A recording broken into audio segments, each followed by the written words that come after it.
Well, hello, everybody. It's Kate Johnson from The Art of Cheese at Briargate Farm with Friday Fromage from the farm.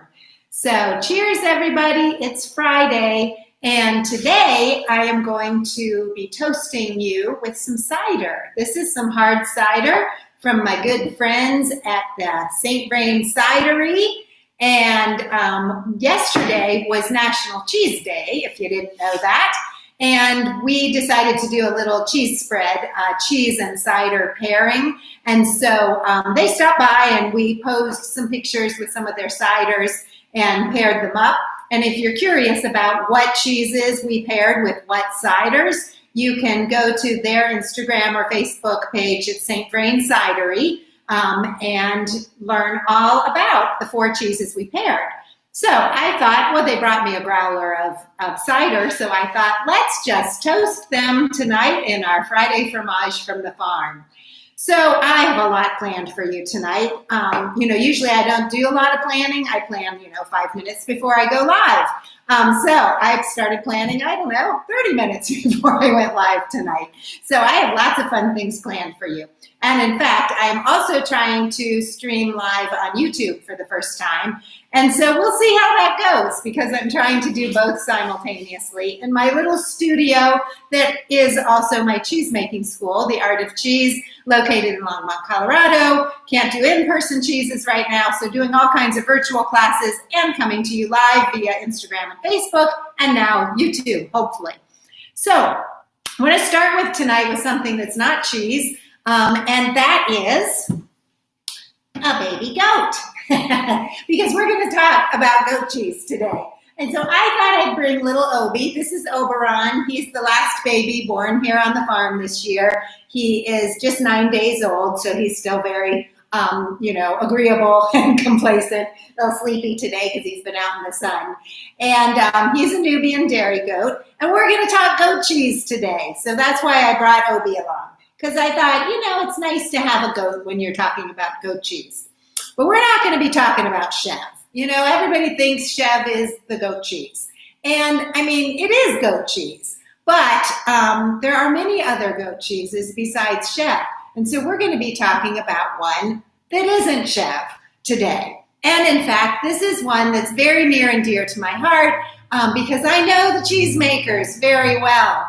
They were students of mine many years ago when I was relatively new as the Art of Cheese. And Sue Ann came and took a bunch of classes from me. In fact, she became a platinum level certified home cheesemaker, but she didn't stay in the home. She decided to go open a creamery, a professional regulated creamery. And she wasn't going to just open a creamery. She opened, and her husband opened, a farmstead artisan creamery. What that means is they are raising the animals that produce the milk that goes into their cheeses. And the name of that creamery is Western Culture Farmstead Creamery. Sue Ann and Dave Miller, the most lovely people you will ever meet, and some pretty darn lovely goats and cheese, too. And so I had told them a week or so ago, hey, I'd like to get some of your cheeses up here. They're down in Paonia, Colorado. You get down to Paonia, which actually happens to also be a great place for cider. So it's rather apropos that I'm going to do cider and Western Culture Farmstead cheese tonight. But I was thinking I should get some of your cheese up here so I can talk about it at my live sessions. And then I remembered something. I had a wedge of their cheese, a very old wedge of cheese. So Chev, is a fresh goat cheese. Doesn't take long to make and it doesn't last forever. You eat it while it's fresh. But I remembered years ago when Sue Ann first started making cheese for Western Culture, she gave me a wedge of Parma. Now, Parma is what she calls her version of Parmesan. It's not exactly Parmesan because Parmesan traditionally is made with cow's milk. And of course, Sue Ann and Dave have goats. And so this is a goat Parmesan, and it's called Parma. Well, she had already aged this cheese 12 weeks, which isn't a long time for a Parmesan-style cheese. Some of those are aged for a couple of years. Parmigiano Reggiano is aged for, I think I read, 12 to 36 months. Well, we're going to beat them because that was many years ago that they gave me this wedge. And I've been saving it. Well, I actually kind of forgot that I had it. That's how I usually age cheeses for a long time. And so I pulled that little wedge out of my aging cave today. And isn't it just the prettiest thing you ever saw? This is a goat Parmesan from Western Culture Farmstead Creamery down in Paonia, Colorado. And it has aged for many years. I think she gave me this wedge probably, I'm going to say 4 years ago. And I just kind of forgot about it. So it's been sitting in the aging fridge. The thing is, with an aged cheese, you can do that because they're gonna, they're very dry. As you can see, this is a very dry cheese. So there's not a lot of moisture that's gonna, contribute to mold or going bad or what have you. And a lot of times these cheeses really improve with age. Now, this one probably aged a little longer than is ideal for this cheese because the flavor of this cheese is huge. I mean, I can smell it just down there, and it smells like cheese. So if you like a really strong cheese, let your cheeses age a long, long time, as this little Parm has been doing. But this cheese is so old, Sue Ann and Dave, if you happen to be watching, that this isn't even your current logo. This was probably a little homemade test logo. They're in a number of restaurants and do things down there in Paonia. But they are still making Parma. I checked with them today, and they do have lots of goats. In fact, a couple of their original goats were from my herd. So, and another friend of mine also provided goats for them for their first herd. So they, and in fact, they're going to borrow my buck this year to be their herd sire for this fall's crop of new kids. Anyhow, I thought it would be a lot of fun to just talk about this little cheese. And I'm going to talk about it not so much in terms of making it, but in terms of aging it. And I'm really not talking about this cheese per se, except that this is how this cheese has been aging. I am getting ready to develop a new course called 9 Ways to Age Your Cheese. You can age cheeses all different kinds of ways.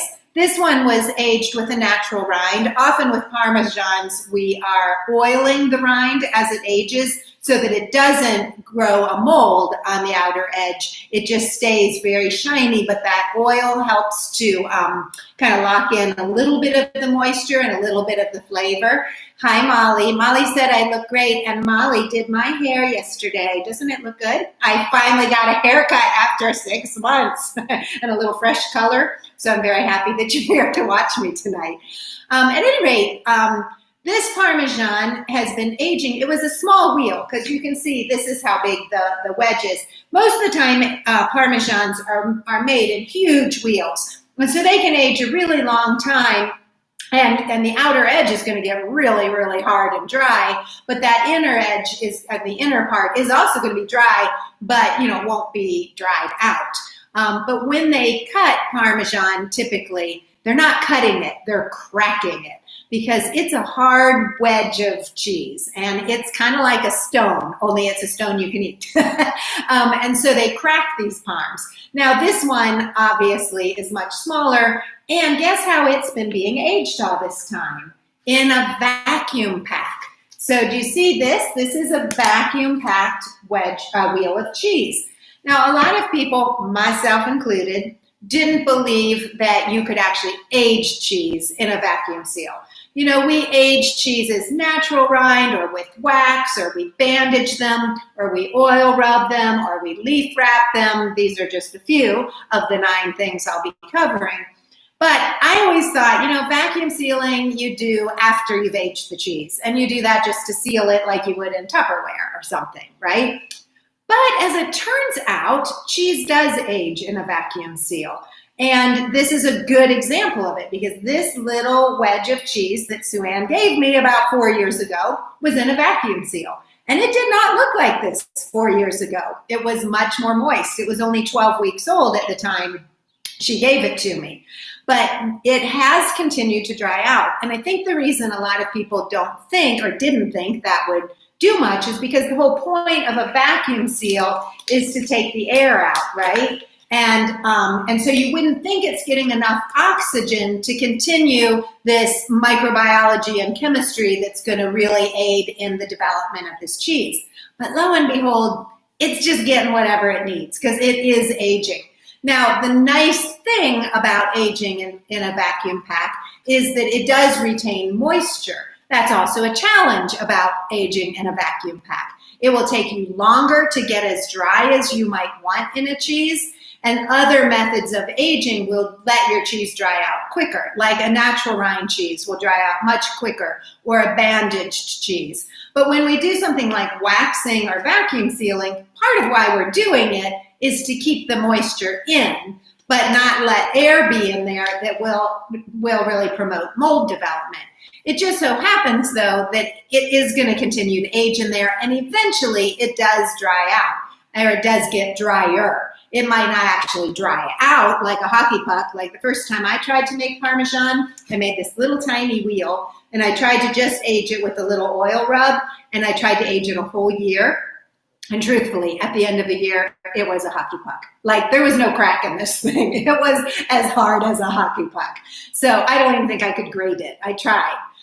So, on a little wheel aged that long, it's just going to dry out. And so that is one of the things that is kind of nice about these vacuum packs. Now, will it age the same in a vacuum pack as, say, a natural rind or an oil rubbed rind? No, it's not going to be the same cheese it would have been, but that doesn't mean it's not going to be pretty good cheese. And it's a fix it and forget it kind of thing, folks. That is what I like about vacuum sealing. And if you don't know what I'm talking about, this is my little vacuum sealer. It is not industrial strength. This little thing was probably, $30 on Amazon. Okay, and you get these little bags, and then you can get them in different sizes, and you can put your little wheel in there and age it. So, like I said, when I first heard people were aging cheese in vacuum packs, especially home cheese makers, I thought, oh, they're not going to develop into anything. But I have been proven wrong by myself because I started experimenting, and I've gotten some pretty amazing flavors. And so, this is an inexpensive, not messy, very easy way to age your cheeses. Now, there are a couple of tricks if you're going to age cheese in a vacuum seal, because it's really going to retain moisture. And so it's really important that you get as much moisture off the edge of this cheese or out of it as possible before you seal it. So, I've seen people who are working with grocery store milk, which, will work. It's not the best milk for making your cheese, that homogenized, pasteurized, and all of that. But it takes a little longer to get a dry surface. And if your cheese is too moist when it goes in here, it's going to get a little bit mushy in there. And in fact, depending on how you have cooked that cheese or drained it, it may even kind of just turn into milk. Not exactly, not literally, but it kind of melts a little bit. So the trick with using vacuum seals for aging and a hard cheese is you've got to let this air dry at least for a few days before you seal it. Don't make your cheese, take it out of the brine and put it in your vacuum pack. It's just too moist at that point. Whereas you could do that, you could put that into, your aging cave with another cheese and let it continue to, release some of the humidity. So that was my little tip that I wanted to tell you about today. And I wanted to celebrate this lovely cheese from Western Culture. Now, they make many other cheeses too. They do make Chev, make a lot of Chev, because Chev is the classic goat cheese and they have goats. And they make a lot of bloomy rind cheeses too. So if you're ever down in Paonia, please visit them. They are the nicest people you've ever met. They have a little farmstead store right on their property. They're always open. I swear, I don't think these people sleep. And so they're more than happy. Sue Ann will be in the cheese creamery making cheese. You come to the door and she's got a little window there and she'll come and say hi and she'll come right on out and serve you. I mean, she can do it all. And then Dave's out there with the goats most of the time. Dave's the goat herder. And they do, when things are open, they do tours and have volunteers out there. Couldn't be a nicer set of people, and I'm wishing them all the luck with their creamery. I know it's been hard for a lot of small creameries, especially if restaurants were a big part of your distribution. I think luckily for Sue Ann and Dave, they have a huge loyal following of people down there in Paonia that pretty much buy them out most of the time. But it is tricky for these small creameries that we're selling to restaurants, and the restaurants have been closed. And cheese needs to be eaten. I mean, some of these, obviously, like this one, can age for a while, and they'll just get more delicious.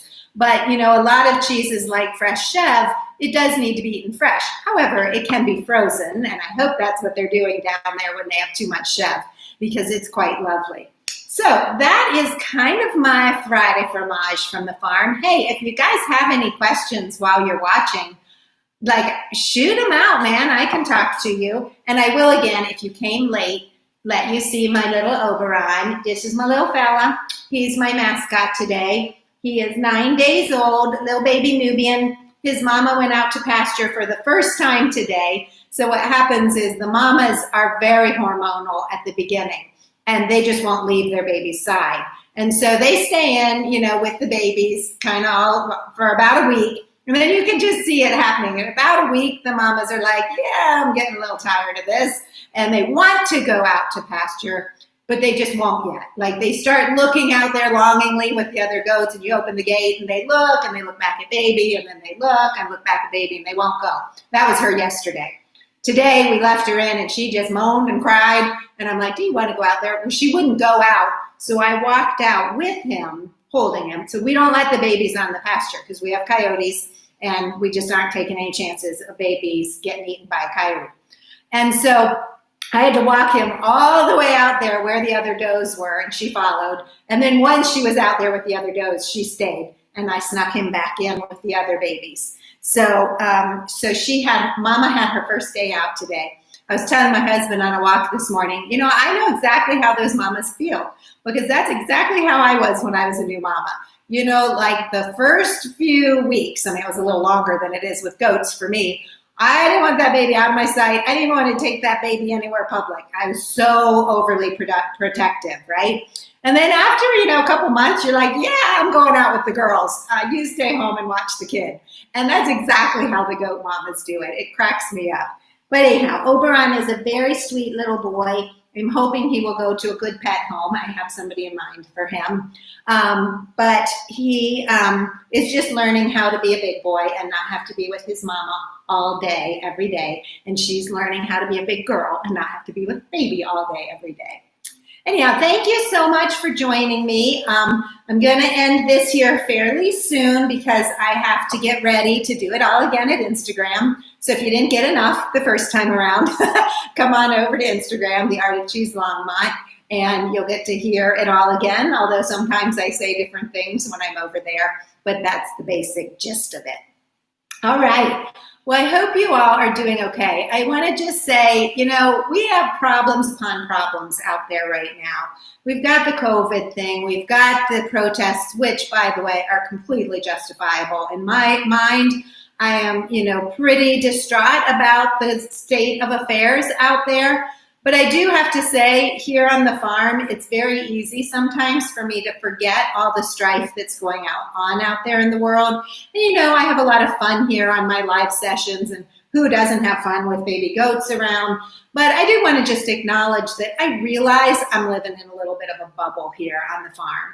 And some of that's intentional right now. I'm kind of enjoying my little bubble. But I also realize that there are a lot of people out there, there's a lot of pain and suffering, and I want to at least acknowledge that, especially for those of you who are out there a lot more than I need to be. And maybe you're doing hair or at the grocery store or helping at a retirement community. And I want to thank you all for, being out there on the front lines when I get to be here in my little bubble. So kudos to everybody, and please be safe, be careful as best you can.